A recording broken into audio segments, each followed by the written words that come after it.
ఒకసారి ఉండండి. 1 minute, just hold on. No problem.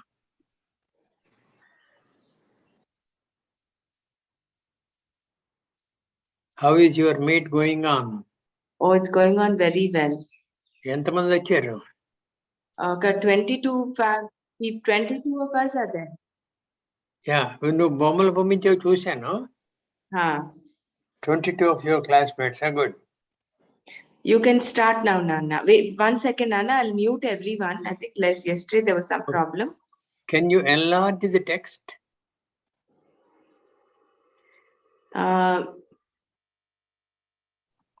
Sumaji, you'll need to just maybe zoom in a little. Nana, you can start now. Yeah. And centralize that, please.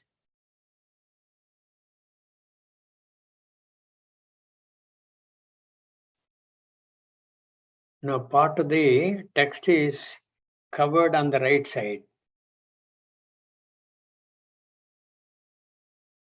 Shift it to the left.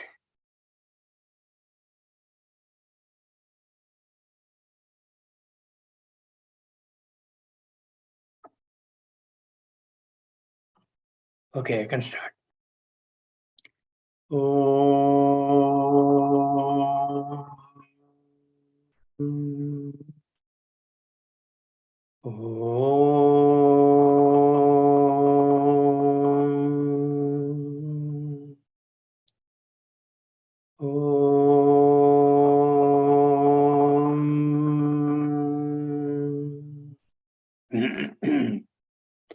ब्रह्मानन्दं परमसुखदं केवलं ज्ञानमूर्तिं द्वन्द्वातीतं गगनसदृशं तत्त्वमस्यादिलक्ष्यम् एकं नित्यं विमलमचलं सर्वधी साक्षिभूतं भावातीतं त्रिगुणरहितं सद्गुरुं तं नमामि। श्रुतिस्मृतिपुराणानाम् आलयं करुणालयं नमामि भगवत्पादं शङ्करं लोकशङ्करं शङ्करं शङ्कराचार्यं केशवं बादरायणं सूत्रभाष्यकृतौ वन्दे भगवन्तौ पुनः पुनः सदाशिवसमारम्भां शङ्कराचार्यमध्यमाम् अस्मदाचार्यपर्यन्तां वन्दे गुरुपरम्पराम् वन्दे गुरुपरम्पराम्। नारायणं नमस्कृत्य नरं चैव नरोत्तमं देवीं सरस्वतीं चैव ततो जयमुदीरयेत्। अथ श्रीमद्भगवद्गीता अथ सप्तमोऽध्यायः ज्ञानविज्ञानयोगः। श्रीभगवानुवाच मत्तः परतरं नान्यत् किञ्चिदस्ति धनञ्जय मयि सर्वमिदं प्रोतं सूत्रे मणिगणा इव रसोऽहमप्सु कौन्तेय प्रभास्मि शशिसूर्ययोः प्रणव सर्ववेदेषु शब्दखे पौरुषं ऋषु पुण्यो गन्धः पृथिव्यां च तेजश्चास्मि विभावसौ जीवनं सर्वभूतेषु तपश्चास्मि तपस्विषु बीजं मां सर्वभूतानां विद्धि पार्थ सनातनं बुद्धिर्बुद्धिमतामस्मि तेजस्तेजस्विनामहम् बलं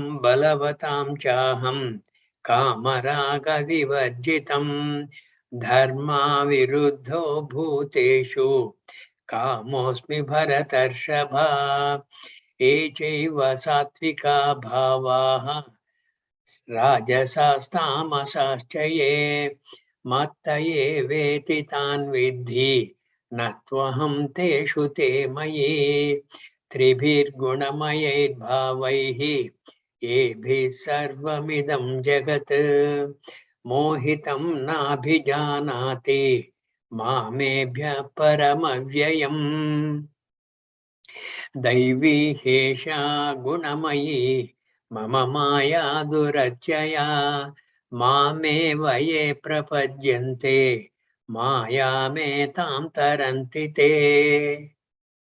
Now I am reading the 15th verse.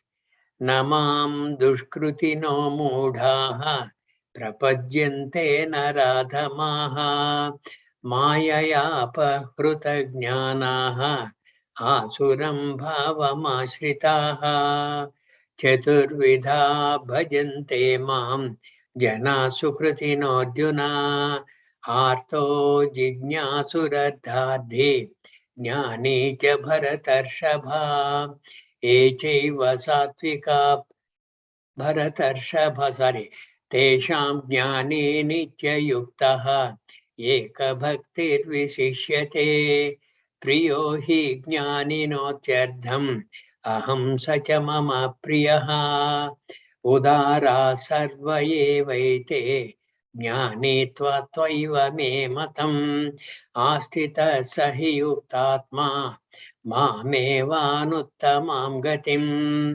बहूनां जन्मनामन्ते ज्ञानवान् मां प्रपद्यते वासुदेव सर्वमिति समहात्मासु दुर्लभः कामैस्तैस्तैर्हृतज्ञानाः प्रपद्यन्ते अन्यदेवताः तं तं नियममास्थाय प्रकृत्या नियता स्वया यो यो यां यां तनुं भक्तः श्रद्धयार्चितुमिच्छति तस्य तस्याचलां श्रद्धां तामेव विदधाम्यहं सतया श्रद्धया युक्तः तस्याराधनमीहते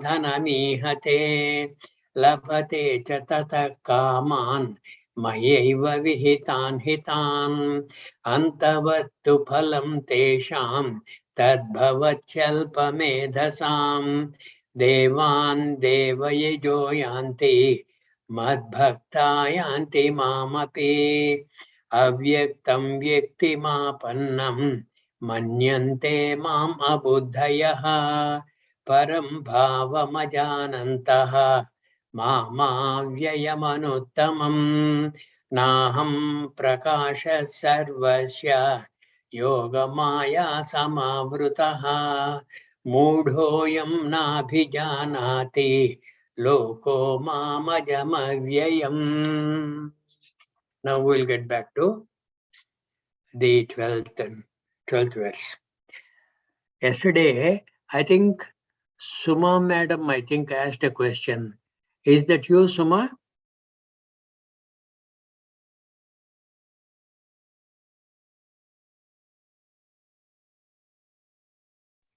Yes, Nana. Huh? Yes, I had a question. I had a doubt.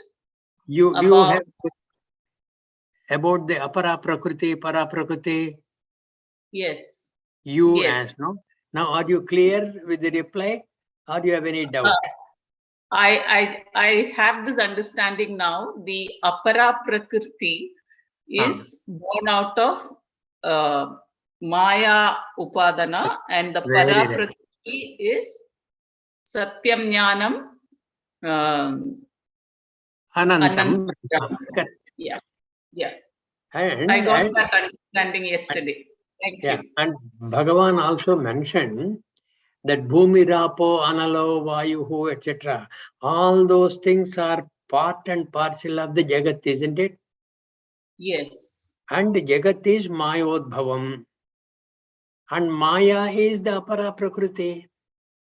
Okay. So what has come out of Apara Prakriti, like Bhumi, Apaha, Analaha, etc., etc. And in the Jalam, Rasohamapsu Kaunteya, that Rasa cannot be the Para Prakriti because the Rasa, which is part of the Jalam, that is part of the Jagat. Jagat is from Apara Prakriti. So this rasa of the Jalam cannot be Para Prakriti. Number one.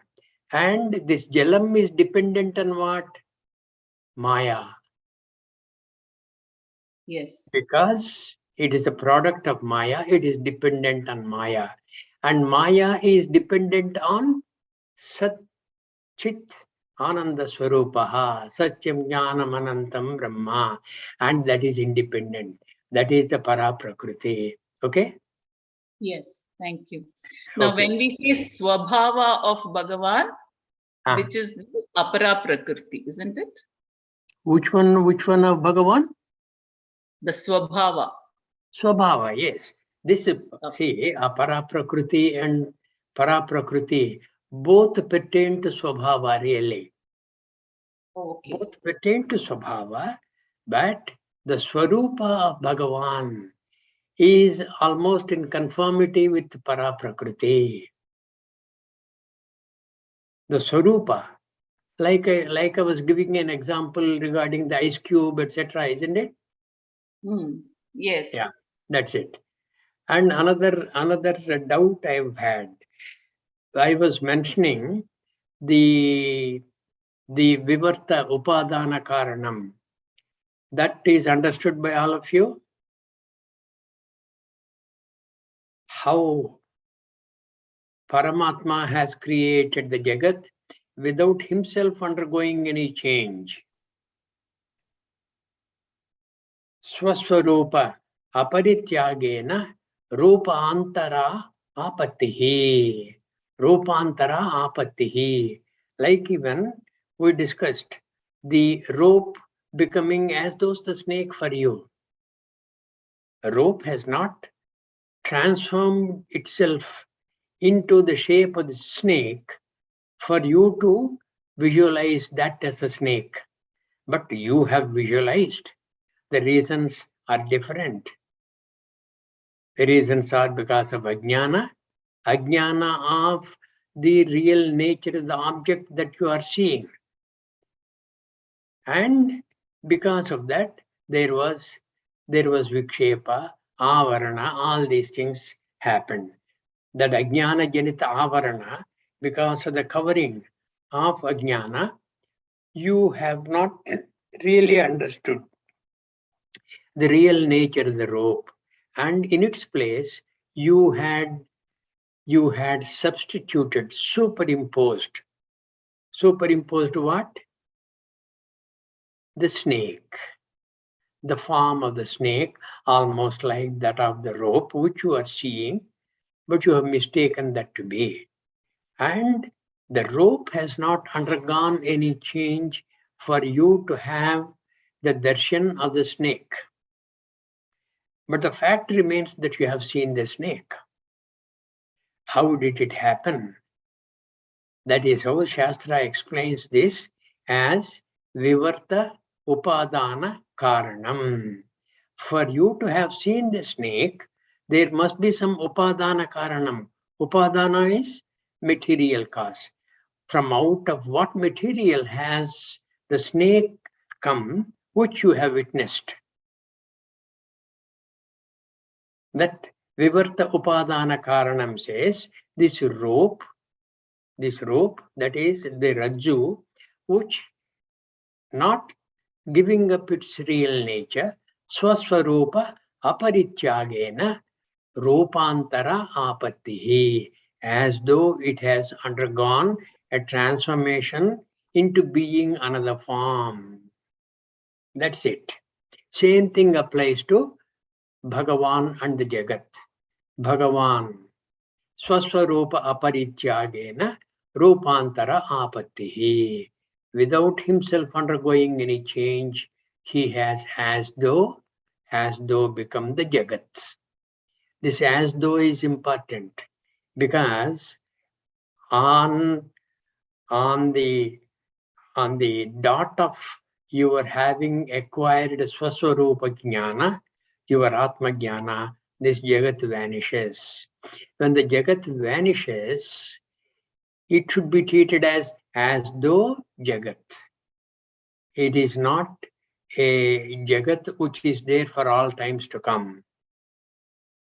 Ajnana kalusham jivam jnanabhyasat vinirmalam. And at that time, Jagat vanishes. And in the Jagat, you see what? Paramatma eva. Okay? Now, is there any other doubt? Thank you, Nanaji. Okay. Nanaji, Yes, please. Suresh here. This Avarana itself is Maya, no? Avarana is? Maya. Avarana is because of Ajnana, not Maya. Ajnana.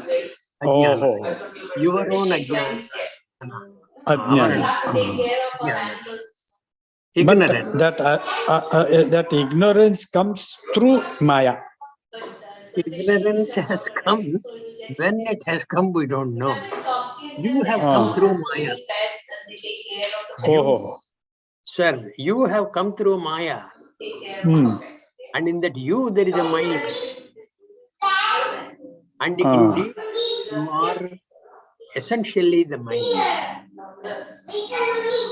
Yeah. Because of mind, we are here. Actually, what? Yeah. Because of mind, we are here. We are And here. the mind is enveloped in Ajnana.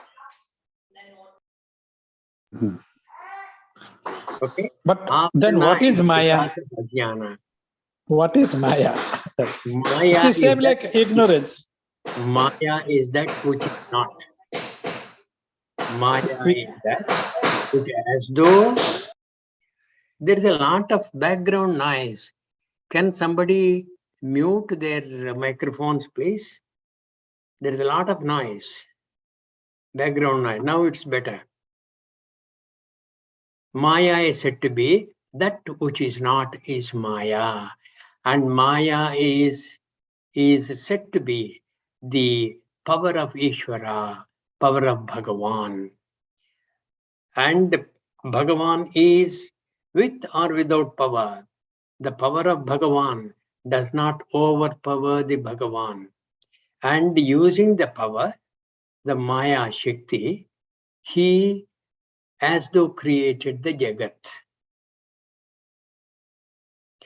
of which you and I are a part, of which your mind is a part, my mind is a part. Your mind is enveloped in Ajnana, my mind also is equally enveloped in Ajnana. Because of Ajnana, this Avarana happens. Whenever we see a particular object like the Rajju, like the rope, we don't recognize the rope in its natural form and say it is Rajju. But we because of Ajnana, which as though covers the real nature of the rope, and after that, you with your knowledge, your memory and things like that, which tells you that the one which is equivalent in shape to what you are seeing is a snake, and you substitute, superimpose a snake on the rope, and you see only the snake.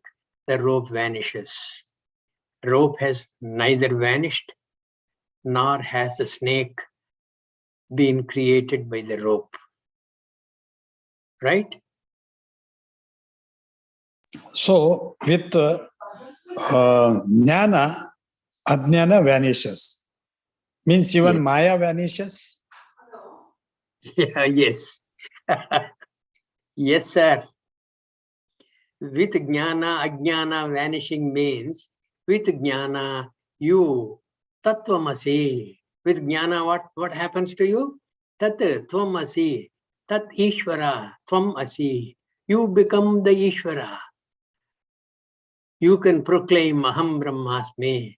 When that happens, where is Maya? Where is Maya? Maya is there to torment you as long as you are swimming in Ajnana.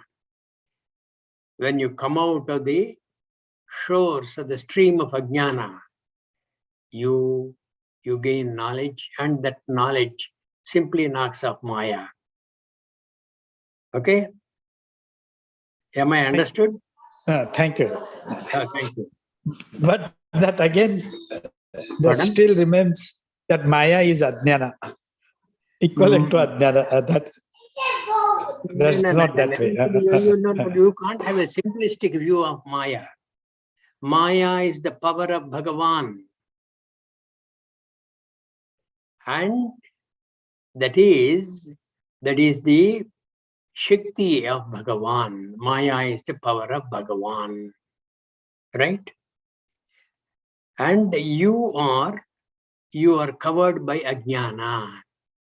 Between Maya and Ajnana, the difference, you can say, Ajnana is Vyashti. Vyashti means individualized. Ajnana, you have Ajnana, I have Ajnana. It's not as though this Ajnana is different between your Ajnana and my Ajnana. They are the same. Only thing is, you have got a fragment of Ajnana, I have got another fragment. Right? Now, when you integrate the whole of these Ajnanas, it as though becomes Maya. The integrated whole of all Ajnanas. I understood. Maya. Whereas, when the differentiated Maya, when it comes to you and I, individual, Vyashti. Vyashti is individual. It becomes Ajnana. Samishti, it becomes Maya. Thank you. Thank you, Nanaji. Thank you. Now, 12th verse and 13th verse we have covered yesterday. We'll just run through the Tatparya and we'll go forward to the next set of verses. Echaiva sattvika bhavaha rajasastamasastaye mattaye vetitan vidhi natvaham teshu te maye. What Bhagavan is saying is, everybody is born with the combinations of sattva, rajas and tamo gunas. Mattaye veti tan vidhi. All these gunas are from out of me only. Mattaye veti tan vidhi.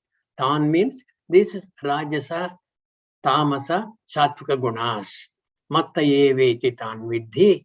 Natvaham teshu te mayi. That was said yesterday. The Tatparya reads, and those beings and things which are indeed born of sattva, rajas and tamas, may you know them to be born from me alone. All these beings are born from me alone. They are in me, but I am not in them. They are in me, but I am not in them. Okay?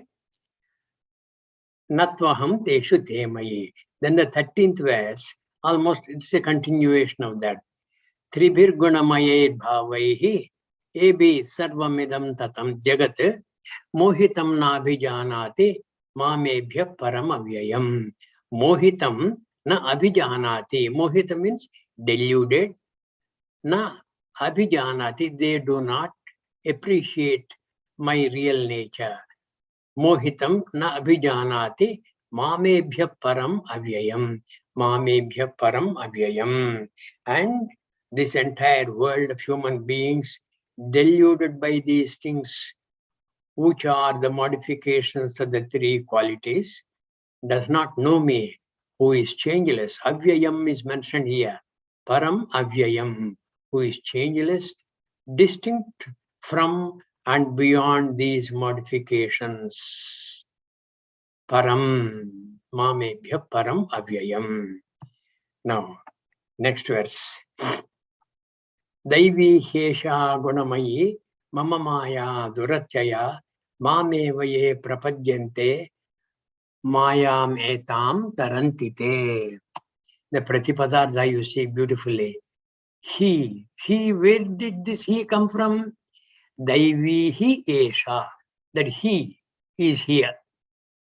He is indeed, really, in reality, he indeed, esha, this, Daivi esha, that esha, mama maya, my maya, Sir, you were asking about Maya. You please concentrate on this verse.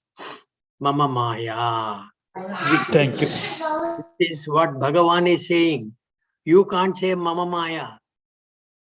You can say Mama Ajnana. Bhagavan will say Mama Maya. Mama Maya. Gunamayi. Gunamayi means it is endowed with the three gunas. Gunamayi. Gunamayi, which is in the form of the modifications to the gunas, the sattva, rajas, tamo gunas, those modifications, combinations and bifurcations, all those things, which is in the form of the modification of the gunas. Daivi, it is divine. It is divine, it belongs to me. That Maya belongs to him. It does not belong to you and I. Daivi Hesha, and because of his Maya, you and I are. Daivi Hesha Gunamayi, Mama Maya Durachaya, Daivi. It is indeed divine, belongs to me. Durachaya, it is difficult to cross. It is very, very difficult to cross. Because on the Rajju, if you could by mistake perceive a snake because of your ajnana, and for you to realize what exactly is the object there, you required a knowledge of some light shone on that. And then only you realized, hey, it is not Sarpa, it is Rajju Eva. And you have as though crossed that ajnana. That Vyashti ajnana, it's not so very difficult to cross. Here, this Maya, Samishti ajnana Maya, Mama Maya, Durachaya, very difficult to cross. Ye, those, Mam Eva, me alone. This is important. Mam Eva, me alone, Prapajyante, who seek me, te, those people, Mayam etam tarantite. This etam mayam, this Maya, they cross over. And who will cross over? Whoever, Mam eva prapajyante, whoever they earnestly seek me alone and worship me alone and strive to know who I am. In that process, they will be able to knock off the effects of this Maya on them. Daivi Hesha Gunamayi Mama Maya Durachaya Mameva ye Prapajyante Maya Metam Tarantite. Now, there are people who will appreciate the Tatparya of this verse, and there are others who do not care about it. And those people who appreciate the Tatparya of this verse, they will be successful in crossing over Maya. Indeed, this Maya, which is in the form of modification of the three gunas, which belongs to me, is difficult to cross. Those who seek only me, they cross this Maya. Why Bhagavan is saying only me? Only me, why he is saying is, there are several other deities. Each one of those deities you keep on worshipping, and you forget about me. Mame vaye prapajyante has the import that you stop your bhakti, which is getting split into several deities. Whenever you please, you worship one deity. When you want some other help, you worship another deity, a third deity. And in the process, you simply forget me and ignore me. From that point of view, Mameva ye prapajyante, me alone, leaving all other subsidiary deities. All those people will give you, based on your worshipping them, based on your prapajyante, they will give you whatever you had sought, based on your prayer, based on your worshipful nature, they will give you, and what they give you is indeed ordained by me only. Bhagavan is going to say that in this chapter itself. Okay, so that is why if you directly worship me, I am with you all the time, it is easy for you to cross over this Maya. Namam, see, people who believe this, they will worship him. People who do not, what happens to that? Namam dushkritino mudhaha prapajyante naradhamaha mayaya pahrutagnyanaha asuram bhavamashritaha mayaya apahruta. By Maya, as though the jnana is hijacked. Mayaya apahruta asuram bhavamashritaha, and they have the attitude of asuras. Asura means asusu ramate iti asuraha. Indriyadeshu ramate iti. Asusu means sense organs. In the pursuit of the sense pleasures, asusu ramate iti asuraha. Asuram bhavam ashritaha. They take to asura bhava, and those people, mam, me, dushkrutinaha, people who do bad actions, papa karminaha, dushkrutinaha, mudaha. Mudaha is deluded people. Delusion is because of ajnana. Dushkrutinaha, mudaha, na prapajyante. Na prapajyante, they do not worship me. Naradhamaha, the lowliest of people. Naradhamaha, amongst the naras, adhamaha. Namam dushkritino mudaha prapajyante naradhamaha mayaya apahruta jnanaha asuram bhavamashritaha. See the pratipadartha. Dushkritinaha, those who do wrong actions. Mudhaha, those who are deluded. And this is naradhamaha, lowliest, the lowest among men. Namam prapajyante. Namam prapajyante, do not seek me. They do not worship me. They do not even think of me. There is no thought of absorption in me. Mayaya, due to Mayaya, apahruta jnanaha. They are robbed of their discrimination, their capacity to think properly, robbed of their discrimination. Asuram bhavam, state of reveling in sense pursuits, or doing things that are not good for them. Ashritaha, they are the ones who have resorted to this kind of a thing. Na prapajyante mam, they do not worship me, they do not seek me. Right? Those who do wrong actions, who are deluded and the lowest among men, do not seek me.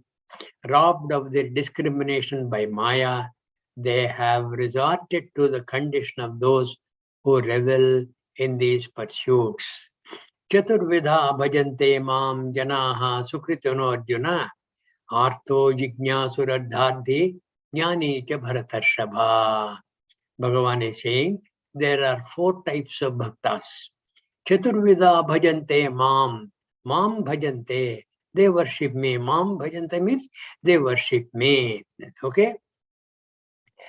Chaturvidha bhajante mam janaha, people, sukrutinaha.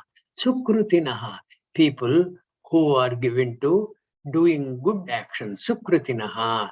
Sukrutinaha Arjuna. And those are 4 types of people. Chaturvidha. And who are they? Artaha, Jignasuhu, Ardhardhi, Cha Jnani. Artaha. We'll see what is that. Artaha, Jignasuhu. Jignasuhu is what?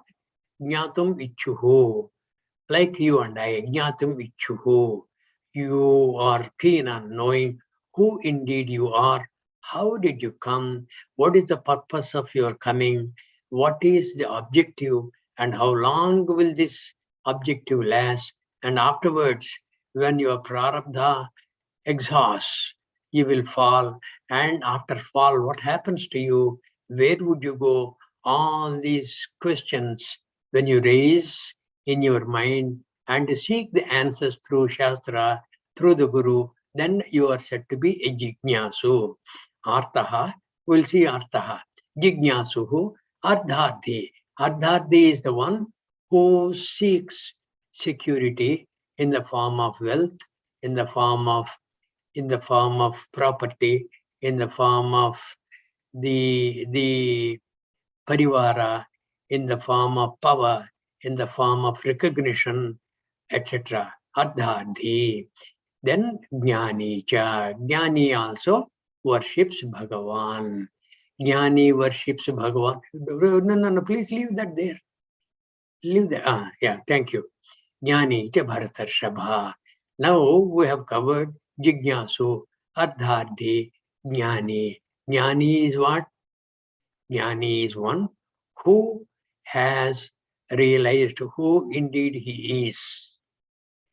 He has realized he is Aham Brahmasmi, that he can proclaim, that Jnani, and he knows that this entire Jagat is Maya Janitam, and it has got a transitory existence only as long as Ajnana lasts. When at the dawn of knowledge, this Jagat as though vanishes, and the Karana for the Jagat you would see who is Bhagavan. And this Artaha is who? Artaha is the one who has been fear-stricken. Okay? Who has been fear-stricken, or who is in distress, who is seeking out of bhaya a lot of help. Artaha Jignasuhu Ardharthi Jnani cha Bharatarshabha. Supposing you are the lone traveler through a forest land, and suddenly, and in the forest land in the night, there are no street lamps, and it started raining. When it started raining, you sought some shelter. It is not there. There's no shelter. And it was pounding rain. You are completely wet, and you do not have any other person to even talk to. And in the yonder distance, you hear very frightening howls of animals, cries of animals. Now, are you not distressed? Are you not fear-stricken? That is when you will say, "Hey Bhagavan, Trahimam, Rakshamam, Artaha." That is how he is one of those. Chaturvidha bhajante mam. Out of the four people who worship Bhagavan, this Artaha is one. Jignasuhu is another. Like you and I, we are indeed keen on knowing who we are. Hey Bhagavan, please give me the knowledge to seek you in reality. Who am I? Who are you? Are we different? Jignasuhu, Jnatum Ichuhu. And Ardharthi. Ardharthi is all of us are Ardharthis.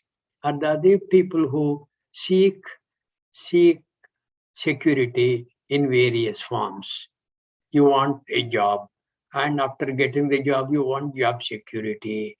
And when you get the job security, you want what? You want some terminal benefits. All these are the qualities of an Ardharthi. And you want to raise a house, you want to educate your children, and you want to be pleased with their success in schools and colleges. These are the qualities of an Ardharthi. Jnani. Jnani is the one who seeks nothing but himself and Bhagavan. And he has, in the process, come to realize that he is indeed Bhagavan. Artho Jignasur Ardharthi Jnani cha Bharatarshava. Yeah, can we go to the Tatparya? What does it read? O Arjuna, the people given to good actions who worship me are fourfold. See, these people are given to good actions. Sukritinaha. Chaturvida bhajante mam janaha sukritinaha Arjuna. That was the first line of the sloka. Janaha sukritinaha Arjuna. The sukritinaha are given to good actions. O Arjuna, the people given to good actions who worship me are fourfold. They are the one in distress, the one who wants security and pleasure. This is the third fellow, Ardhardi. Artho Jignasu Ardhardi. Jignasu was mentioned immediately after the Artha, maybe because of the Chandas and things like that. Okay? Artha, distress, the person in distress, the one who wants security and pleasure, that is the fellow Ardhardi, and the one who wishes to know me. This is the Jignasu, and the one who knows me is Jnani, and the Jnani in the family of Bharata. In the family of Bharata, I don't know what it is. Oh, foremost, this is addressed to Arjuna, sorry. Oh, foremost in the family of Bharata, Arjuna. Bharatarshava, okay. So that's how it is. There are 4 types of bhaktas. Amongst them, the greatest bhakta is who? Obviously the jnani. But not to belittle the other 3, they are also good. Because they are sukritinaha. Chaturvida bhajante mam jana sukritino Arjuna. Artho jignasuraddhadde jnani cha Bharatarshava. Tesham. Amongst them, jnani, this jnani, nityayuktaha. Eka bhaktir visishyate. Eka bhaktihi. Eka bhaktihi is what? The devotion which is unwavering. Which is unwavering. And our bhakti is what? If we want some kind of a success, we are devoted to one deity. If we want some other kind of success, we are devoted to another deity. We keep on shifting our worshipful attitude from deity to deity to deity, depending on the phala we want. Is it not? This jnani is nityayuktaha. He knows he is wedded to Bhagavan. He is wedded to Kitapa. Nityayuktaha. Eka bhaktir visishyate. And Shastra says, avyabhicharini bhakti. Vyabhicharini bhakti is what? That bhakti which vyabhicharati. Vyabhicharati means it keeps on shifting.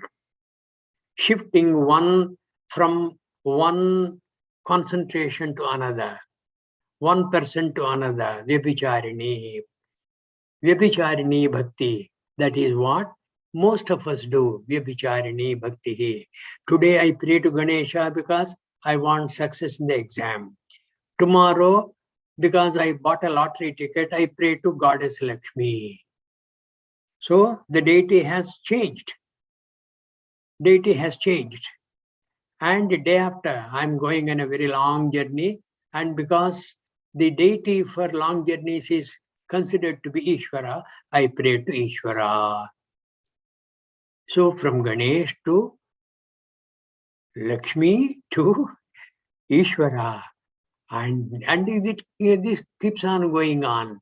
And supposing some Pandit tells me, hey, you are going to have Shani Prabhava in the next fortnight, then I'll keep on chanting the Shani Shlokam without fail every day. Thrice I keep on chanting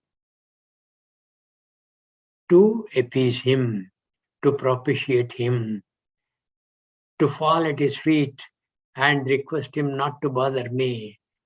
So this is Vyabhicharini Bhakti, not knowing that all these deities are but the vibhuti of Bhagavan. They are the manifestations of Bhagavan. That rasoham apsukonteya prabhasmi shashi surya yoho. These are the vibhutis of Bhagavan. Bijam mam sarvabhutanam vidhi padda sanatanam buddhihi buddhimatam asmi tejasvinamaham. All these are the vibhutis.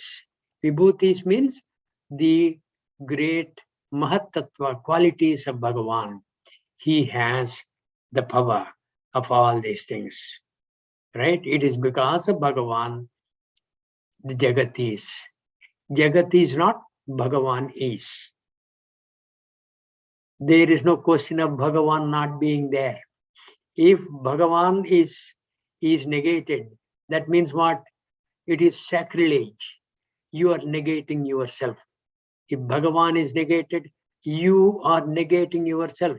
Because Bhagavan says, Jnani tvatvaiva me matam. In this chapter itself, in the next verse, I think, Jnani tvatvaiva me matam. Tesham jnani nitya yuktaha eka bhakti visishyate. See, this eka bhakti is avyabhicharini bhakti. Kittappa is going to say, in so many chapters, so many times, he will say, what I want is avyabhicharini bhakti Arjuna. From my bhaktas, I want no shifting bhakti. I want a concentrated bhakti on me alone. Tesham jnani nitya yuktaha eka bhakti visishyate priyo hi jnani notyadham priyaha. The one who is dear to me, jnaninaha iti ardham. Aham sacha mama priyaha. That jnani is dear to me and I am also dear to him. How can this happen? When the jnani is dear to you, a jnani is different, you are different. And you are also dear to him. You are also dear to him, jnani is dear to you. This is like a long winding Mahavakya. It is that Tattvamasi in the reverse order kind of. He is dear to me. I am also dear to him. What is very dear to you generally? What is the dearmost thing to you? What is it that you love most? Is it not yourself? You love yourself the most, and which will give you, which will enable you to love anything else. Atmanastu kamaya sarvam priyam bhavati. Because of your love for yourself. Atmanastu kamaya sarvam priyam bhavati. All else will become dear to you. Your wife becomes dear to you because she is the cause for your happiness. Atmanastu kamaya sarvam priyam bhavati. Imagine she falls sick, suppose, forbid, falls sick. What happens? Then you keep on toiling to bring her back to normality. You get tired in the process, etc., etc. Then, compared to what she was, your wife, who was priyam to you, after a month in bed and taking a lot of medicines and your proper care, she has not waxed and waned in your esteem regarding the priyatvam. It was earlier very dear. Now it is waning. It's coming down. And she picks up some health, then it again waxes. The priya again picks up. The priyatvam picks up. Jnani tesham jnani nityayuktaha eka bhaktir visishyate priyo hi jnaninotyardham. Jnaninaha priyaha aham sacha mama priyaha. So When this happens, the dearest thing that you love is yourself. And when Bhagavan is saying, I love him, he loves me, that means Bhagavan is him, he is Bhagavan. Among these, the Jnani, always united to me, is united to me. His devotion resolved in oneness is distinguished because resolved in oneness is what? Tat Tvam Asi, resolved in oneness, is distinguished because I am totally beloved to him and he is absolutely my beloved. There is no difference between him and I. Right? Now, Krishna has One point, Nana. Yeah, I was just saying about Avyabhicharini Bhakti, Ek Bhakti. So apart from deities, like we have also bhakti towards our job, to our family, to our security. So that also when we like focus is Bhagwan, then also can be example of Ek Bhakti, isn't it? And then, in a way, you are right. But you are a bhakta like the ardhadhi, like your job, your security, your pleasures, your well-being, all these are ardhadhi. And when you are seeking the artha, Bhagavan takes a back seat. You are seeking from Bhagavan, all right. But essentially, in your esteem, Bhagavan has gone to the background. The wanting you surfaces enormously. Ardhadhi. What I'm saying is, if we are not thinking of any of these and only thinking of Bhagavan, then it becomes Avyabhicharini, isn't it? No, not. Madam, you kindly wait for another few slokas, maybe not today, but tomorrow. Certainly, this chapter is going to talk of our tendency to keep on worshipping different deities. Bhagavan says, yo yam tanum bhaktaha shraddhayachyutimichyati tasya achalam shraddham tameva vidadamyaham. Whoever, in whatever form, whichever deity they want to worship, I will try to strengthen their wish to worship the deities. And I will also be responsible for giving the phala that you are seeking through those deities. And Bhagavan also says, Antavattu phalam tesham tadbhavachalpa medasam. Antavattu means it has an end. Antavattu phalam tesham.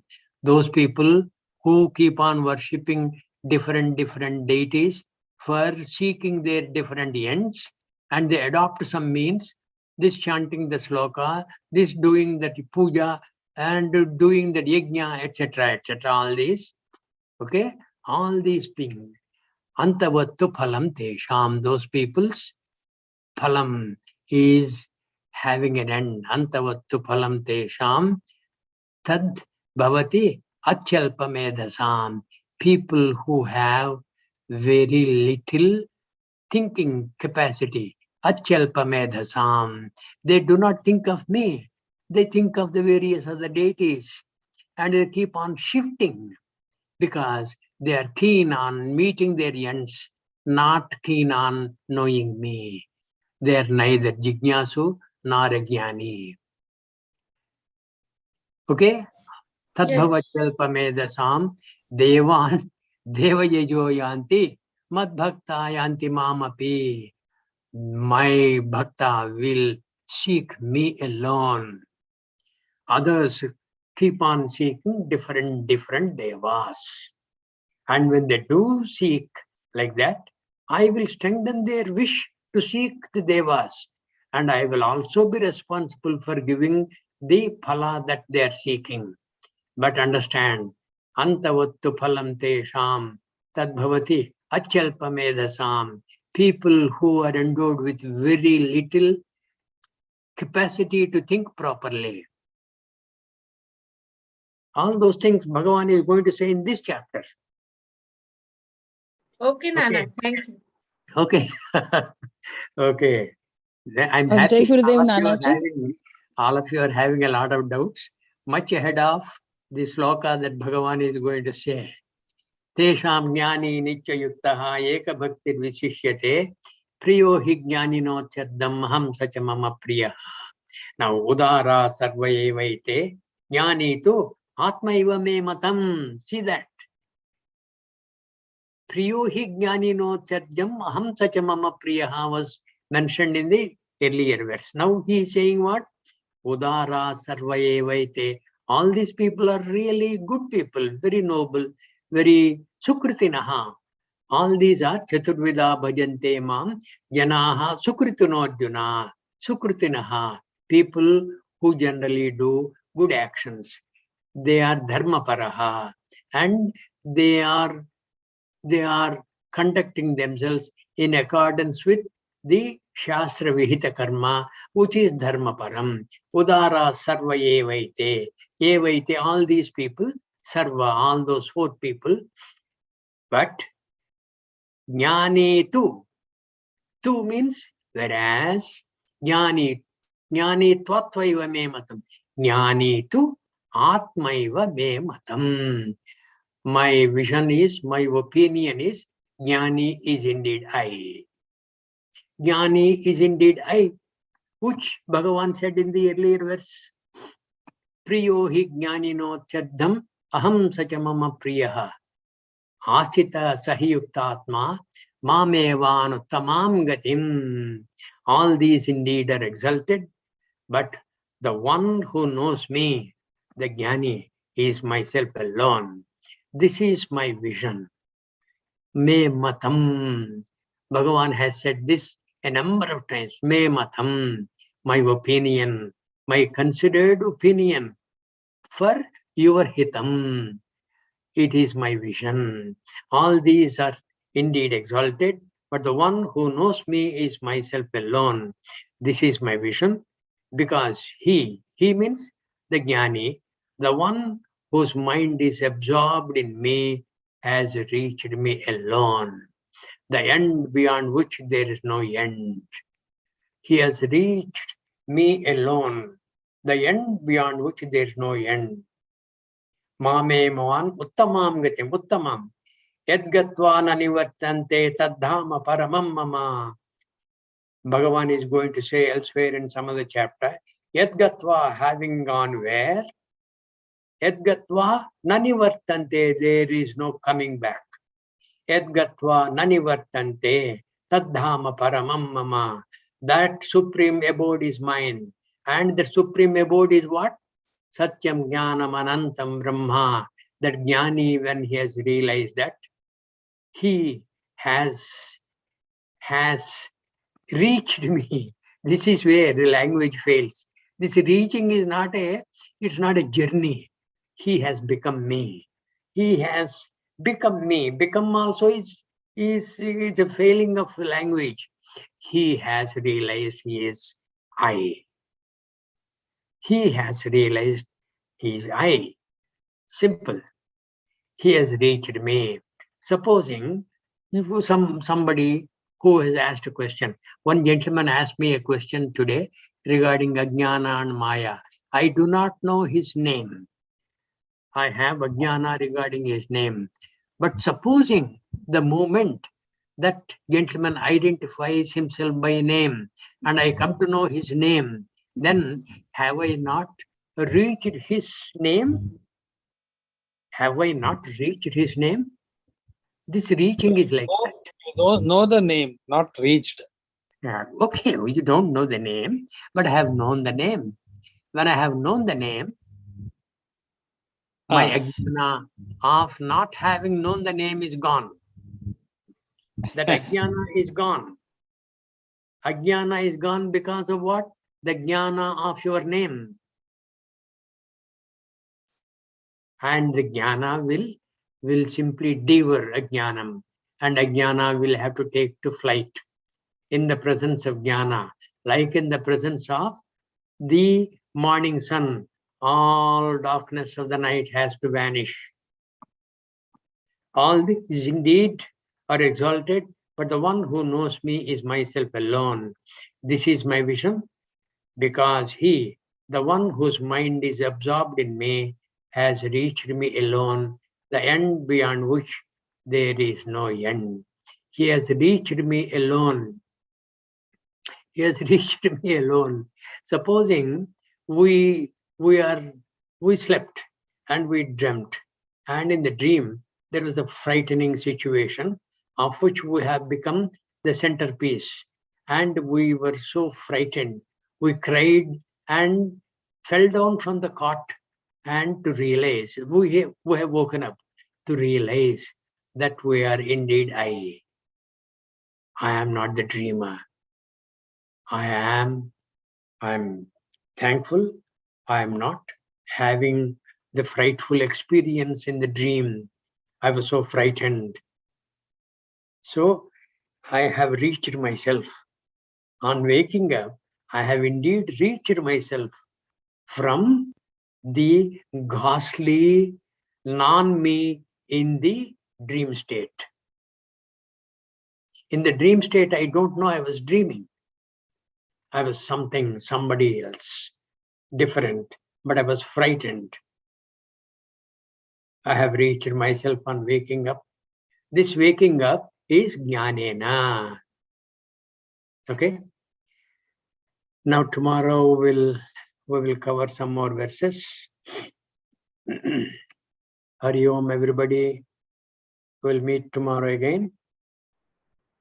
Om Sarve Bhavantu Sukhinah, Sarve Santu Niramayah, Sarve Bhadrani Pashyantu, Ma Kaschid Dukkha Bhag Bhavet.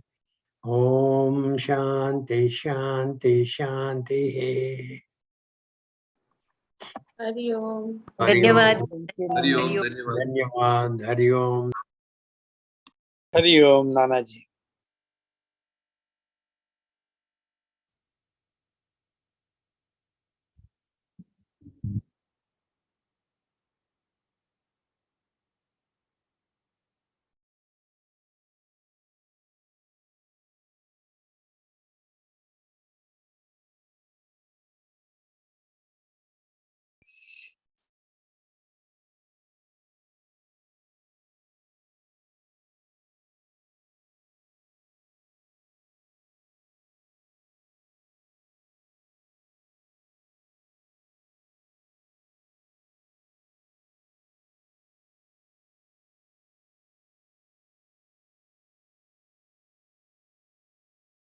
You're starting with the manana of this chapter, right? First.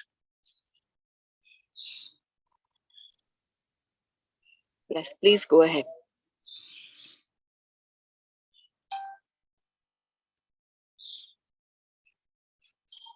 Who wants to share? I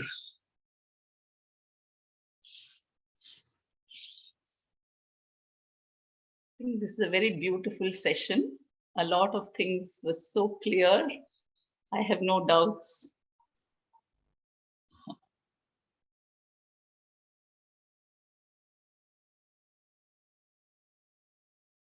Sumaji, we can't hear you. You muted it. Sumaji. Yeah, I said this session was very, very beautiful, very powerful, and very clear. And there's no question arising in the mind or any doubts. And the way Nanaji explained every verse was so perfect. Thank you. I got clear picture of the Maya and Ajnana. Ajnana is limited to the Jiva, and Samashti of all the Jivas is Maya. That was what. That was also a beautiful simile. It's a good thing. And Maya is power of God, not the. So Ajnana is our own making. Maya is power of the God. That's also is a good thing. So all many doubts are realized in this. So I thank Nana about it.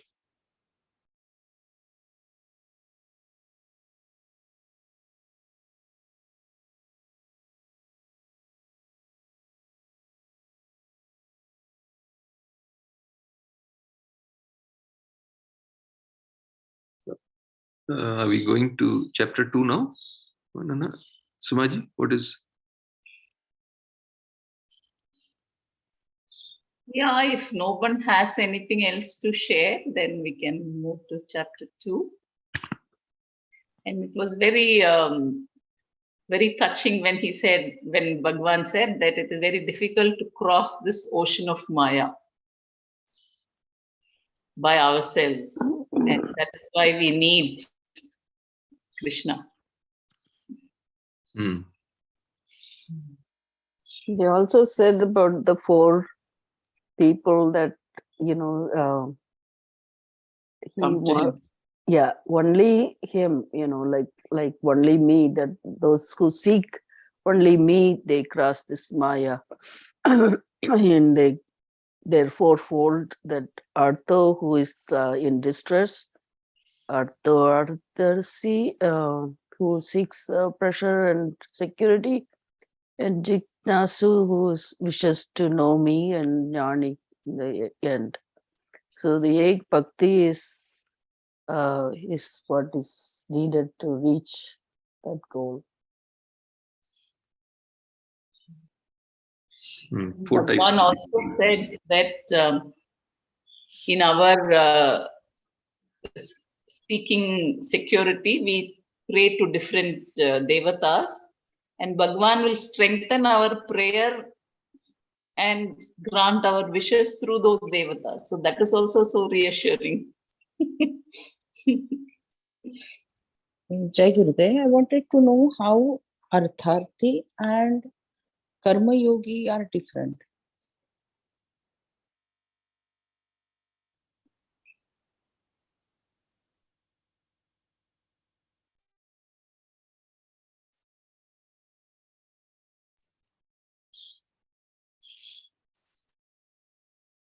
Karma Yogi, as I understand this, whatever you do it with the intention of Yagya Bhav as a sacrifice to the Lord without attaching, without seeking the result, without focusing on the result. That is a Karma Yogi. And in any activity, you can be a Karma Yogi. Artharthi is, we are seeking the result. We are not seeking the pleasure and the security, right, in the Karma Yoga. Yeah, so we are looking for a result, isn't it? Power, money, whatever you're seeking. And that is why you come to God, because God can give you all that. So you are coming to God with that intention to get something. So that is not though you are doing some karma, but you're not in Karma Yoga. That's how I understand. Yeah, Artharthi devotees are someone who is praying to God to get something, right? He wants something, so he's praying. So Karma Yogi is someone who is doing everything for God. Whatever God gives, he's happy with it, right? That's so. Yeah. Artharthi is more like someone who is still seeking worldly pleasures, praying to God for that, and doing whatever maybe religious rituals he might be doing. So I guess, yeah. Sorry. He still follows dharma, that he says, no, they are sukurta, they are good people doing good things.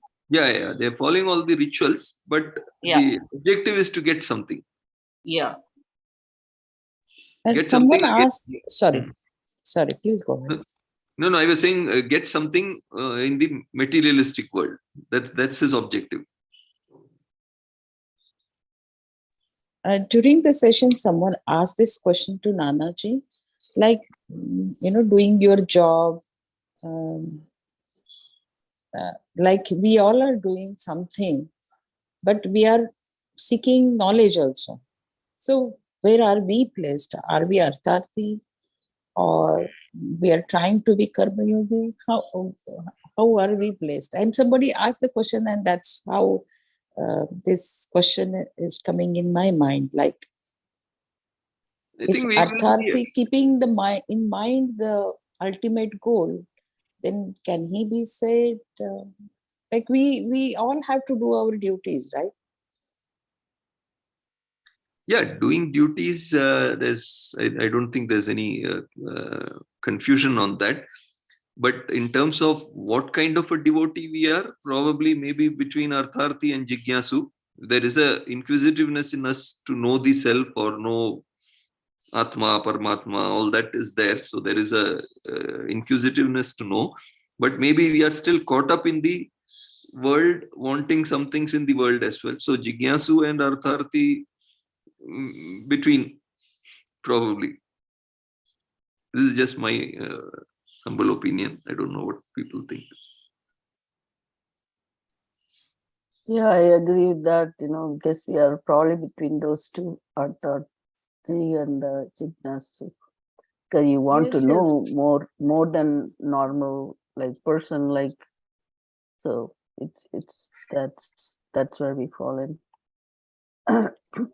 But what Nana is trying to say is, like, I mean, through this the slokas that we read so far, is Bhagavan Krishna saying that you focus on one day, oneself, I mean, his self alone, in myself or in me alone, like, then he's saying that he will reach this jnana or whatever, that's the focus. And then if you do it the other way also, it's fine, but then the result would be a little bit later, like it may happen maybe later, because if you're going from one deity to another deity and the other deity, and for different reasons, then you're not doing it. Basically, he said he's all the vibhutis, like, they're great qualities of Bhagavan. So if you worship Bhagavan, if that one person is enough, then worshipping all the other god and goddesses for that reason, for different reasons for that matter. That's what I got. Yeah, and I think one more thing which was very striking, something worth reflecting, is you love yourself the most.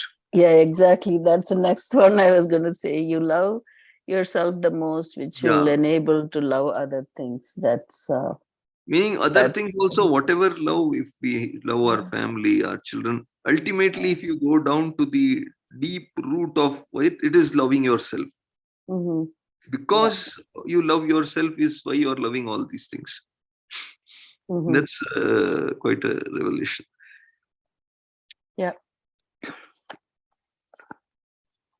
And the first, thing itself he mentioned about Vivarta Upadana Karna, like, again, this, what do you call that? That snake and the rope thing. Basically, that you don't give up. I mean, he doesn't give up its own swarupa and take another form. So that's what that Vivarta Upadana Karna. Varta Karna is the material cause. The Nimitta Karna is the intelligent cause. That's you. So when you use the torch, that, like, to see whether it's a rope or snake, then you use the jnana and realize that's just a rope.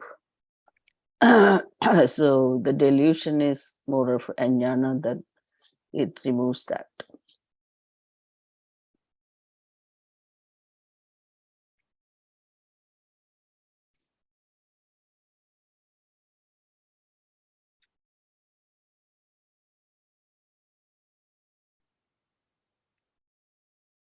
There's one more question. Anyway, tomorrow we can ask Nana, or if one of you know. So in case of the rope and snake, the fact that, okay, when you have a torch and you project it or you show it on the rope, then you know this is a rope, it's not a snake, right? Mm-hmm. So what Nanaji said is, this light is the knowledge, But the difference is, in case of a rope, we know a rope and we know a snake, and we know the difference between the two, right? So when the light is projected or shown on the rope, I know this is a rope, so not a snake. But in case of Atma, the thing is, Atma is still something that we are, it can't be known. It can't be known because it is something that you can't know. You can, not object, yeah, it's not an object of knowing. So you can't objectify it. So the jnana has to be in, it has to reach a stage where you have now known. Then you can say, oh, I'm not this body, I'm not this mind, I'm not this intellect, all that. So that it's not that jnana, by going through whatever that we are learning, that is not going to make us really see Atma or understand Atma. I don't know if you're realizing there's a slight difference between the rope and the snake, where I know the rope and the snake, and I know the difference between the two. Here, yes, we might have to go through that refinement to such an extent that you realize, yeah, I am Atma. So the knowledge is not like a light being shown on something and you see that and then you say, oh, these are the two things and it's different. There's slight difference. I think it's something, this knowledge has to automatically make you realize you're that. Yeah, I think he mentioned this Vivarta Uparadhana Karna when he was talking about that when they, that para and apara, the two forms of the God, where he forms the world as Maya, whereas this his own nature is not changed. Without changing, he's projecting this world. That's what I thought. That's when this particular word came in. There was a previous class. Yeah. So when you come to that state of total purity, that is enlightenment. At that time, you will know that you are the Atma. So, as you said, it is a process of getting your intellect, I suppose, refined to such an extent that you come to a state of knowing by your own experience that you are the Satyam Jnanam Anantam Brahman. Yeah, I think this one I felt like the dream state where he talked about apara prakriti, and then the waking state is para prakriti, and that's when the anyway covering of the real nature of the rope is superimposed on the intellect. Basically. Anyway, we probably will talk to Nana about it. I think it will be better here than. Okay, chapter 2, if anybody wants to start. If we stopped somewhere here, or I don't know if we moved ahead after this. This was Sita Prajna, right?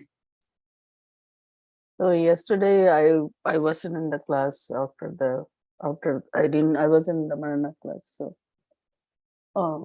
yeah, we did 55. Yes.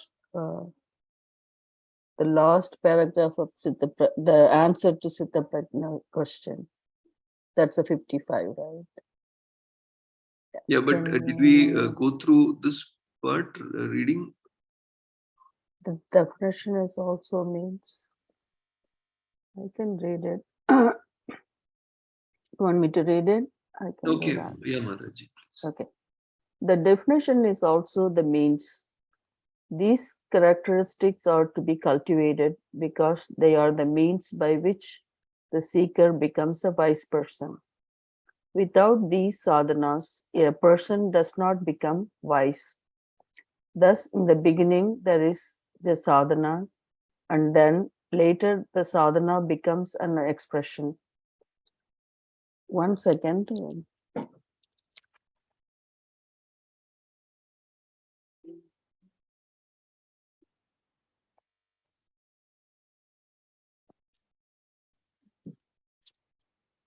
Sorry about that.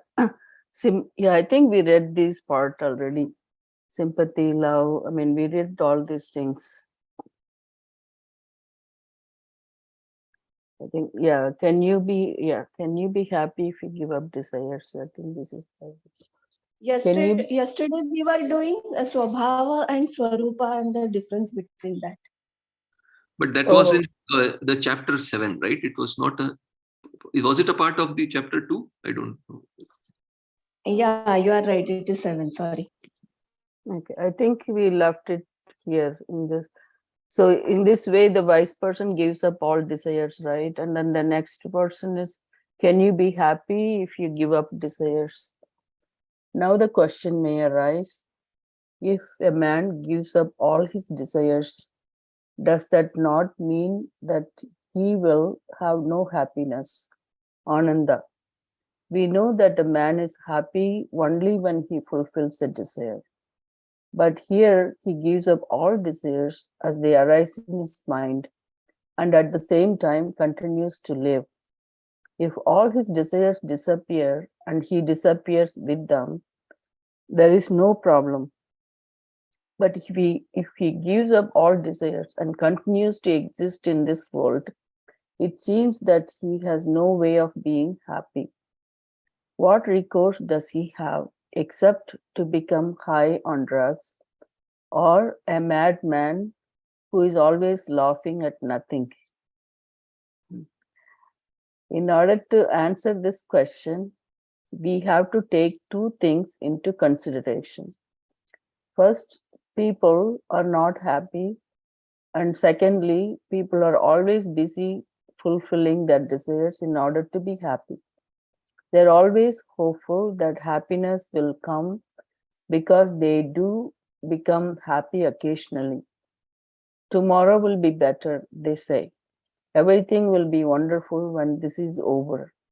It seems, therefore, that people who pursue their desires are always working for happiness, whereas those who have given up all desires have no way of being happy, and no one can remain for a long period without being happy.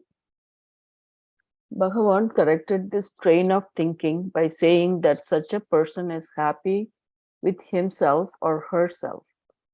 Atmani eva atmani tustaha. In himself or herself, the wise person is happy. Everyone is happy in himself or herself anyway, but always because of something else. Here, without any external props or circumstances, without expecting or depending upon any condition whatsoever, the person is happy. The analogy of sugar crystal is useful here. Simply by being a sugar crystal is sweet. It does not require a sweetening agent to be sweet because it is already saturated with sweetness. That is why it is sugar crystal. Therefore, it cannot be sweetened further. Similarly, one who is happy to stuff does not depend on any other object or situation to be happy. By one's own awakening to oneself alone, one is happy. Such a person is called Citta Prajna. Shankara explains here that Citta means well established, and Prajna is that knowledge which is born of Viveka.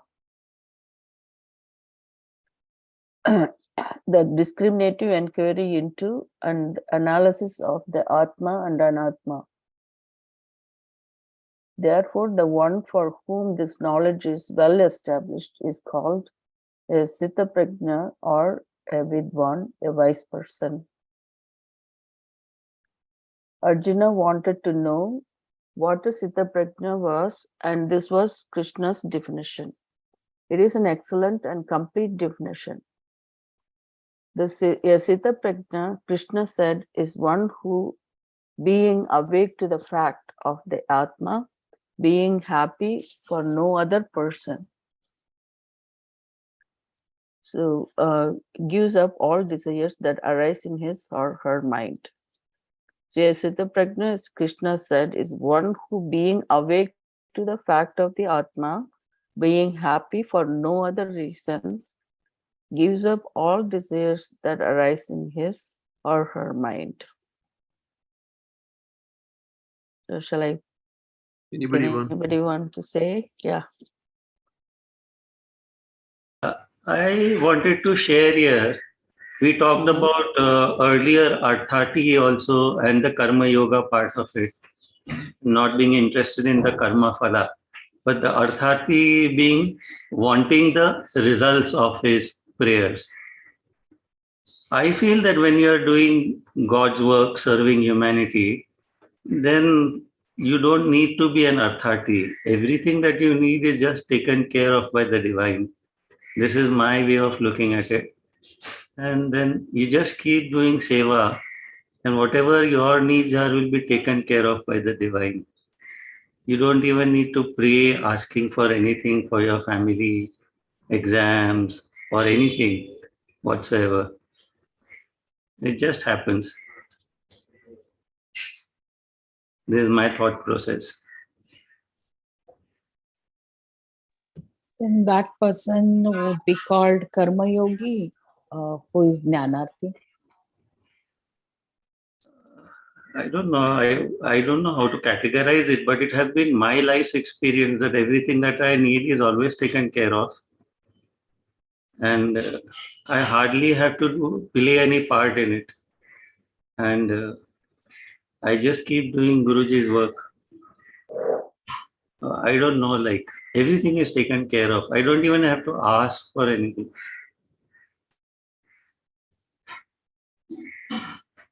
Somebody in the group was saying, praying for the family or for the child to get good marks in education. Nothing of that sort. Everything is just taken care of. So yeah, I think what Parsiji is saying is so beautiful. So it's essentially what here Bhagavan also has mentioned. You can be happy. Generally, the perception is if you fulfill desires, then you become happy. But the moment you realize that you're happy by yourself, then there is no need to fulfill something to be happy, right? In case of Parsiji, yes, he doesn't have any desire to be fulfilled except doing selfless seva, right? Yeah, selfless seva. Yeah. So he's not thinking about himself and he's doing it for others. So that's also this is very rare, I feel. Yeah, that's also like worshipping. No, what I feel is that we need to, once we are in knowledge, we need to move towards that, to that little higher step. There's a fine distinction between duty to family and responsibility to society. The fine thin line, like Gurudev talks about Vasudhaiva Kutumbakam. And we are, most common people are I, me, mine, my family. And then everything for that. And then, like I have no time for anything else because I'm so engrossed in my family, sort of. So I don't know, that part will be taken care of once you reach out to other people. Like once you get this principle of Vasudhaiva Kutumbakam, then I don't know, like I feel everything is taken care of family wise. Great. Yeah, Mamekam Saranam Raja. Yeah, that is a state one slowly evolves into, is what I believe. It will happen where eventually this knowledge has to take us towards that, realizing that we are here for a different or a bigger purpose, right?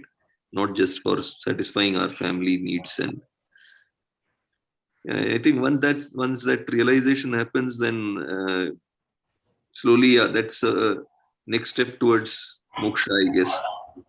I think that what we talk so much about Shraddha, we need to put it into practice. Have Shraddha in the divine. He will take care of your.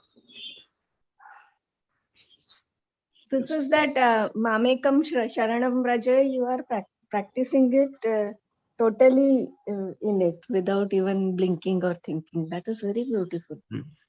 For him, Nar Seva is Narayan Seva. They say, there's a beautiful quote, I don't know in where, Nar Seva is Narayana Seva, or Manava Seva is Madhava Seva. So I think Parsiji totally practices that. You're serving Can God. we sorry. No, I'm saying by serving humanity, he's serving God, right? In a way. That's the best way of service, actually, rather than doing any other.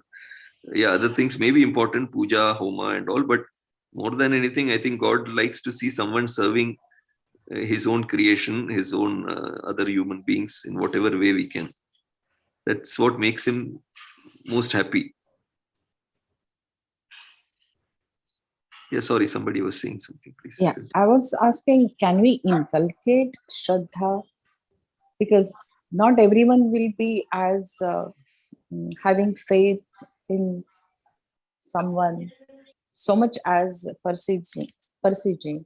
And my second thing I wanted to say is, it is futile to categorize ourselves Jnanarthi, Artharthi, or Karma Yogi. I think somewhere in between we all must be, right? We can't categorize ourselves like that. In between, we could be in between somewhere, right? Wherever you are progressed to the next level is what I'm saying. Everything is written in the scriptures. We are reading all this. And then have Shraddha in it is what I'm saying. Allow miracles to happen in your life. I don't know. And what's the process of that? I mean, I may not have as much Shraddha as you had, and I want to inculcate that. So what is the step towards it? No, so Shraddha is something that has to come from within, right? It requires more awareness. That's all. Where am I at? What am I spending my time on? And yeah, you have to drop awareness. Sajata is the only thing that is required, I think. Yeah, it's a belief, right? You have to drop all logic, because our intellect will play tricks. It will try to tell you why. Yeah, but there comes a time when you have to go beyond the intellect. You have to go, no? Intellect and merging with an identity. What is holding on to an identity? Ego, what we say, is talking about this only, na? That husband, wife, yeah, father, child, all these are identities that we are holding on to. That is attachment. And we are talking about dispassion and all that, discrimination. So, I don't know. The moment you put your focus to the outside world also, then all this attachment, family attachments become less by itself. Can you please tell us something more about awareness, Parsiji? Just that inner knowing. See, all this knowledge, whether you're putting it into practice or not, to go to the next level is what I'm saying. That awareness has to come for you. Introspecting that, where am I at? Am I too attached to my family and all the needs of my family? Am I praying for my child, my husband all the time? Is it, I mean, what 80% of my time goes where? Then I'm not allowing the divine to perform miracles in my life. So I am the doer. We need to drop that doership and just do God's work for itself, just like that. Just no need for any results, karma phala, nothing. Just keep doing.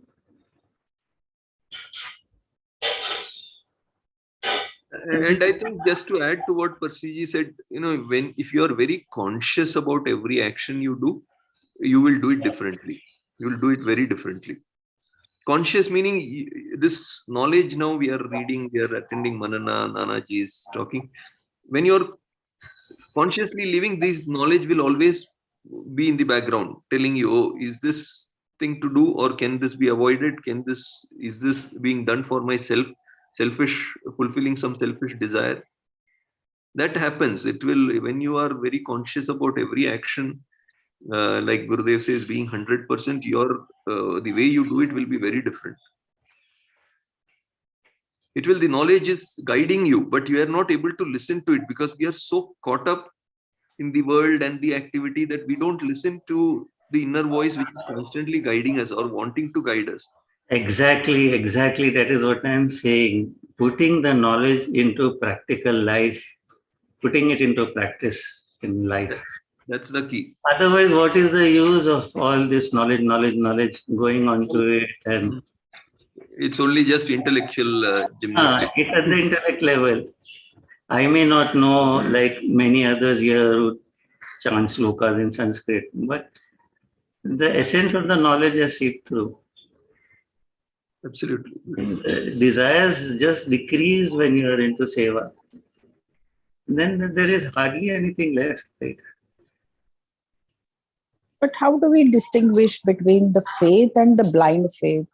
Because, see, not every time we can just say that. Like, for an example, during the COVID time, many people just did not care about things and they just went out thinking that, yes, God will take care of them. But was that not foolish? Or I felt like that was a foolish thing to do. And that's what my intellect was telling me. Oh, this is a foolish thing. And they fell for it. Like, and then many people lost their lives. But was that not a foolish thing? Or is it not being, I mean, how does the faith work over here? Some people went out, nothing happened to them. So they said, yeah, I had a faith and that's why nothing happened to me. So other person also had a faith that nothing will happen and then they lost their lives. So where this faith and the blind faith will work? Because this is, I was, throughout the COVID time, I was toiling with this idea, like how faith and blind faith works here. No, but I don't know your name, but what we are saying is, look, that is maybe overconfidence. You can't say the people who went out were really going out of faith. Faith means you follow the rules given, right? If the rules have been laid out, regulations are there, not following it and saying, I have faith in God, I don't know whether it makes sense. God himself has made you aware of the rules, regulations to be followed, right? If you follow that, then you can say, oh, you can't just say, this is like that story, I think Nanaji only mentioned, no? Somebody was running and elephant came or something. He said, oh, elephant is also God, nothing will happen. No. So it's something like that. Maybe I'm not narrating it correctly, but I remember hearing that story. Yeah, that is true. That's like you have to use your viveka to. No, you have to use that viveka. Yeah. Viveka is required. God has given that also, right? Yeah. So I think blind faith and faith differences, where you don't use any viveka, then it's probably blind faith. If you use viveka and have that shraddha, then yes, then it's real shraddha. Yeah, and you have to do your pursharth also. Like if vaccines were to be taken, we took our vaccines, we wore a mask and went out. Correct. So all those things we did. If you refuse to wear a mask, like happened, they showed a lot of pictures during Eid, a lot of areas where the minority community is there. They were moving around without masks and there were large gatherings of people there. So I mean, that would be classified as foolishness. And then if something happens, that kind of blind faith we don't need to have. We do our pursharth, we do. Yeah, we take our vaccines, we do that. And yeah, on top of it, even though people took vaccines, they were doing immuno building exercises, they were doing the sadhana every day. Some teachers also died, didn't they? So when you see it at one end of the spectrum, people who are not taking any care also died. And at the other end of the spectrum, people who took vaccines and who also did all the sadhanas and everything, they also died. That is just one of the reasons for dropping your body. I mean, true, that is true. Yeah, so it's just blind faith. I'm saying having faith in the scriptural knowledge, using the knowledge in your daily practice, in leading your life. Otherwise, we are not using it practically in your daily life. And if your desires don't drop and you're always entangled and attached to your family, then this knowledge, has it really served its purpose? Yeah, then we will be caught up in that same Punarapi Janana, Punarapi Marna. Yeah, Jai Gurudev. You can be still in the family, take care of things, but apart from that, you grow on your own, in your with the knowledge. You have to do it yourself, so it's not that I mean, since we all have family and children, or who, all these things, and so you have some commitment for them, but apart from that, when you have to do for yourself something, then you have to think in those terms, like seva, or whatever that make you to progress towards achieving your goal, so Jai Gurudev, I would like to get one more point here. See, each one of us, before we joined the spiritual path, we would have joined because of some reason. Either there was some dukkha we had experienced, or we were not happy in life. That is what makes us join the spiritual path. So after we joined, after we were in knowledge with Guru Dev, or otherwise we are hearing Nanaji's knowledge, when we experience and we do our day-to-day karma as a karma yogi or karma, then we see miracles happening. Were we happy without knowledge when we were doing our karmas, or vice versa? During the passage of time, when we realize without knowledge we cannot do our seva or whatever we are doing as a karma yogi, so that becomes difficult. With knowledge, when we are doing, we overnight, it can't happen that we reach that level. Slowly the shraddha in us, the faith engraves in us, miracles start happening. We fall also, we rise also. When we rise, it makes our faith more stronger, and we want to go more deep into knowledge.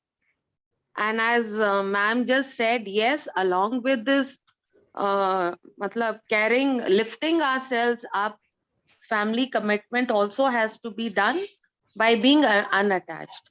Hari Om. That's my takeaway. Correct.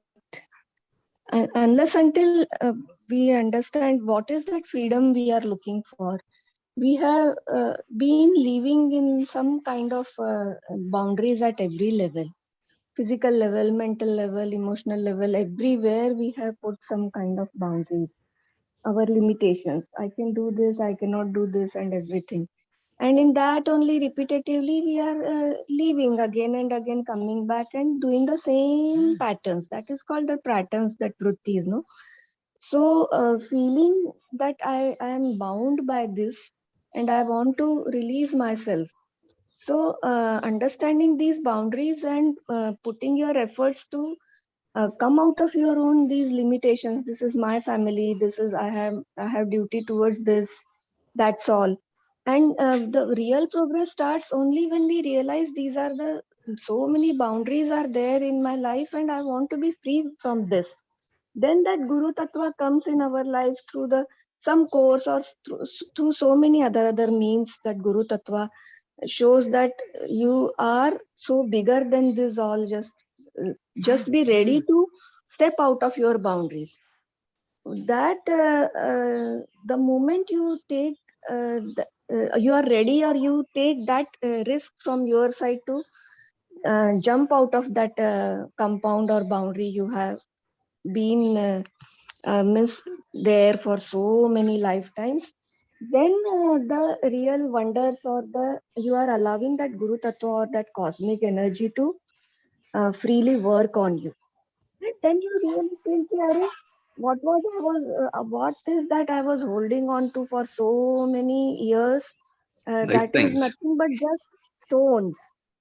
And if I am ready to open my palm, anyway, everything is taken care. And as you, some of us mentioned sometimes, that is foolishness if the rain, it is raining outside. Oh God or Gurudev will take care of me. Let me go just like that in the rains. That is the foolishness. You have been given the intellect to use it properly as and when it is needed. So we need not mix these two things. Little bit we should be more smarter in using the ज्ञान को आप शील के जैसे use करते हो या तलवार के जैसे, like a sword. So we need to be little bit viveka we need to use. Otherwise, I think all of us, we are doing so well. We are understanding our limitations, boundaries, and ready to break that and come out of it. At that time, that cosmic energy guru tattva will definitely hold us. वो कभी पता चलेगा जब when we are ready to jump out of it, how Persiji did it. He has now, he is completely into, he was ready at that time कि जो भी है, जैसा भी है, whatever it is, this moment, I am ready to serve the people. I am ready to come out of my this limited this thing identities. And that's when the miracles started happening. All of us, we have experienced that up to some extent, no? But in that also, we again create a bigger boundary. थोड़ा सा निकलते हैं बाहर compound से, and then again we still maintain lot of boundaries in our own selves. That is why we don't feel that complete freedom from within. Jai Gurudev. Maybe Vijay ji or somebody can properly explain. I fully understand what she says and I agree with it. And that is what I'm talking about, breaking the boundaries with this knowledge that has been got by us now here. And then expanding ourselves from my family to Vasudhaiva Kutumbakam. The whole world is one big family. Then everybody is yours. Then that, this ego position of this is my family, my father, my child, my wife, all that, into everybody is mine. Then when you're serving everybody without holding on to that little identity, then everything is so wonderful. Then the desires just drop. Like you don't have desires for you don't have to pray for your family, and your family is taken care of. Not that I don't do purushat. I also have a family. I have a wife. I have a child. So everything is taken care of, but the whole attention is not on my family. It's like you need to give at least 10% of your time to seva, is what I'm saying. Just like you give 10% of your wealth in donation to purify the wealth that you have earned throughout the year. In the same way, the Shastras also talk about doing seva to the extent, spending time beyond your family, outside your family, at least to the extent of 10%. True, very true. Very true. And actually, what Madhuriji said is also beautiful, that you have to feel that you are bound. One thing, understanding your bound. If that feeling also is not there, then maybe we need some more time to realize that. And someone was asking about awareness. That realization itself is awareness. Is awareness. The moment you know you're bound and you really want to be free, that's a start, a good start. Then things will start to happen. When you drop all logic, magic starts to happen. But that you have to drop that logic. Today, insecurity in all of us is what is keeping us bound to the same old patterns. Yes, family, my family, I have to take care, my child, my this, all that. We are so much worried. But if you look back at your life, yes, our parents probably were not as well off as maybe we are today, but we all did well. Our children also will do well, but we are so much worried. No, I have to make sure their future is secured. This is the all that is a bondage. All that is bondage. That is doership also, no? I am the doer. And I am the doer. Yes, I am going to secure their future. I am the doer has to be dropped at some stage. You have to drop that I am the doer. It happens. I think it's a grace, divine grace, Guru's grace, whatever, that these things will start dropping by itself. Yeah. But we need to work towards it. That Purusharth is required to realize, to have that awareness that I am really not the doer. When I went to serve in Nagapatnam, the rich and famous were out on the streets. They were all fisher folks who had earned lots and lots of money and they had invested in gold, jewelry, and all that. And in one night, when tsunami struck, everything was washed away. Their boats, their houses, their family members, they lost all their wealth in one night. Where are you, the doer, is what I am saying. How much are you going to strive and strive that I am the doer for my family? You are not the doer. There are divine forces at play, is what I want everyone to realize today. Yeah, true. Recently, somebody it's time up. I think one quick thing, like somebody was sharing that this life, if you really look at it, at the end of it, when you see someone is passing away or something, you will realize this is like a movie. The person played a role in the movie, and now the curtains are falling. Right? Whatever is done and kept and accumulated or whatever, everything is left and gone. Right? When the body drops. If we are able to see that whole thing, we have some limited screen time. Don't get entangled in the role. Just play your role beautifully and exit will be smooth. If you have entangled yourself in the role, thinking I am this, then it becomes very difficult to even go out from here. Yes, you have to come back. That's a different story. But even going out is a painful thing for them. So I think with Manana, it's happening. I think we are all getting so polished. Yes, as Parsiji said, we have to apply it, keep applying every day, consciously apply the points learned. Vijayji, what I feel is like we play a role in life, like we play with children downstairs in our compound. We may be 70 and the children may be 10, 12 years old. We play a game of cricket with them. Winning or losing is not important to us. Absolutely. We are simply entertaining them. We are making them happy by playing with them. So I just play your role in life also in that manner. It doesn't matter. So beautiful, Ray. My God, ultimate knowledge. So beautiful, Manana. And one more thing, like when the child starts walking, so much risk is involved for him. He's so happy, joyful to take the steps. At the same time, he is looking behind that my parents are there. Is somebody to hold my hand if I am falling, and in that comfort or when he feels that there is someone for me, and then he takes the first joyful few steps, and then he falls down. So like that, we also need to, how we learned the cycle, if we remember, it was like so scary, but we wanted to do that adventure. कि अपने आप से चला रहे, and we thought that somebody is holding me from the back, my cycle, and then it got balanced and we were like running on the cycle without realizing. It is like that we need to come out of our comfort zone, thinking that somebody is holding my hand, somebody is holding my cycle, somebody is taking care of my family. वो एक विश्वास, एक श्रद्धा के साथ कदम उठाने की देर है. God is waiting for that moment, isn't it? Draupadi के लिए तो वो राह देख रहा था कृष्णा. He was waiting कि कभी द्रौपदी surrender करती. Till the time she was holding on to her sari, Krishna didn't come into the picture. The moment she left everything and folded her hands in prayer, he came into the picture. This thing we need to. Yeah, sorry. Continue, please, Madhuri. Yeah, this just shift in our consciousness is very much needed. Jai Gurudev. Beautiful, very nice.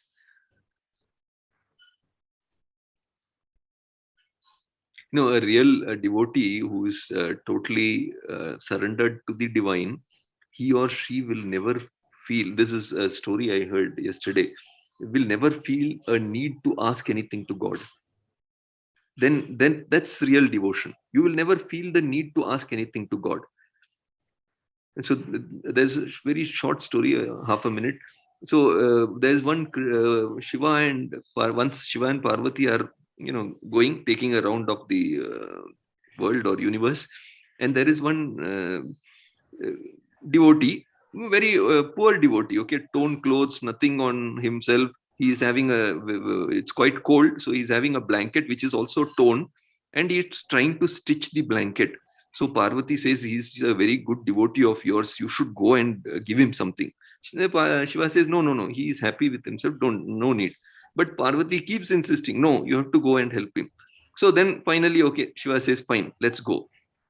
They come down and meet this devotee and ask him, how is he? He says, I am happy. Obviously, he doesn't know it's Shiva and Parvati. So he's saying everything is fine, very nice. Then Parvati is again telling him, Shiva, ask him what he wants. So finally, Shiva says, okay, I want to grant you something. You ask something. He says, no, I don't want anything. He says, no, you have to ask something. You have to tell me something that you want from me. So finally, he says, okay, if you insist, just help me to put this thread through the needle, please, so that I can stitch this. I'm trying to put the thread through the needle. It's not happening. Can you help me with that? That's the kind of devotion. He doesn't want anything. He doesn't feel the need to ask anything. Now, if God is asking so much, he says, okay, help me to put this thread through the needle. So just imagine, that's the height of devotion, right? You don't even feel the need to ask. Like Persiji said, oh, things will happen, just happen. So yeah, we'll all be in that state very soon. Let's all pray. It's a collective. Yes. So let's meet again tomorrow, same time. Anyone? Yashanti? Beautiful, Manana. Wow. wow. Jai Gurudev. Jai Gurudev. Loka samasta sukhino bhavantu. Om Shanti Shanti Shanti. Hari Om Shri Gurubhyo Namaha. Hari Om. Jai Gurudev. Thank you.